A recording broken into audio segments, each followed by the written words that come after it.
Welcome back to Laughing Headlines. For years, Ghanaians have been fighting against illegal mining, popularly known as galamsey. We were all hoping that government will listen to the cries of the citizens and put it in place measures that will curb the menace. However, it seems we are now learning that government is not interested in ending galamsey at all. Drive. Ayew Afriyie, Member of Parliament for Afidjiways and Chairman of Parliament's Select Committee on Health, has warned anti-galamsey protesters to stay away from Kumasi, calling the protest a political conspiracy. According to him, Ghanaians weren't facing a water crisis until a month ago when the opposition allegedly brought foreigners to mine in our rivers and streams. In the mining areas, so they decided to go and import foreigners. No one know about it. No man can jump. Say munko in real no. Na munko to go do. Or say munko so no na munko to.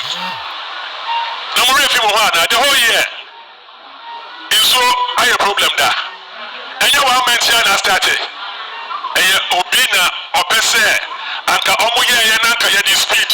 Nanka ya call nanka ya stop galamsey for nanka ya lose your seat. Ya stop you omo na. Ya stop you omo china. Na o makofo mo TV for na ko na o mo microphone ka na galamsey na galamsey yetu no akra inso no akra amumna Kumasi made demonstration and come steady. Wait, what? Let's break this down for a moment. The galamsey crisis is something that just popped up a month ago, like Dr Afriyie wants us to believe.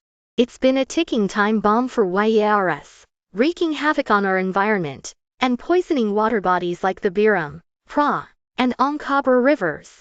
The fish are gone, the waters are muddy, and people in rural areas are struggling to find clean drinking water. So, to claim that this water crisis is suddenly a result of some alleged opposition foreign conspiracy is, well, just outrageous. But let's ask the real questions here. Who's been in power for the last 7 years? That's right, the very same NPP Dr Afriyie is defending. If galamsey is such a problem now, why hasn't the government done enough to stop it? For years, both this government and the previous one have launched campaigns against illegal mining, yet it's still destroying our country. Why? What about the powerful people behind galamsey? It's no secret that many big-names politicians, traditional leaders, even foreign companies are involved in galamsey. It's no longer just a poor man's hustle for survival, it's big business. If Dr Afriyie wants to talk about conspiracies, maybe we should be talking about the real puppeteers, the people behind the scenes who benefit from galamsey while our environment suffers. Water crisis didn't exist before. Come on now. We all know the water crisis has been a recurring problem for years. The Ghana Water Company has consistently raised alarms about the contamination of water sources due to galamsey activity. Did he forget that the government, his own government, had to spend millions to import water treatment chemicals because our rivers have turned into pools of toxic sludge?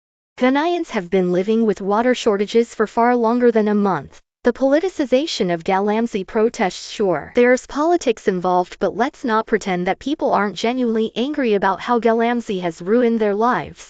These protesters are worried about their futures, their children's futures, and the destruction of their communities. To dismiss their concerns as just political posturing is to ignore the very real damage happening on the ground. But here's the uncomfortable truth. Every time an election rolls around, we hear the same promises to fight galamsey. After the votes are counted, it's business as usual. If the NPP is so committed to stopping galamsey, where are the results? Shouldn't we be seeing cleaner rivers by now instead of pointing fingers? So, what do? Do we let these half-baked, politically convenient narratives slide? Or do we demand real accountability from both sides?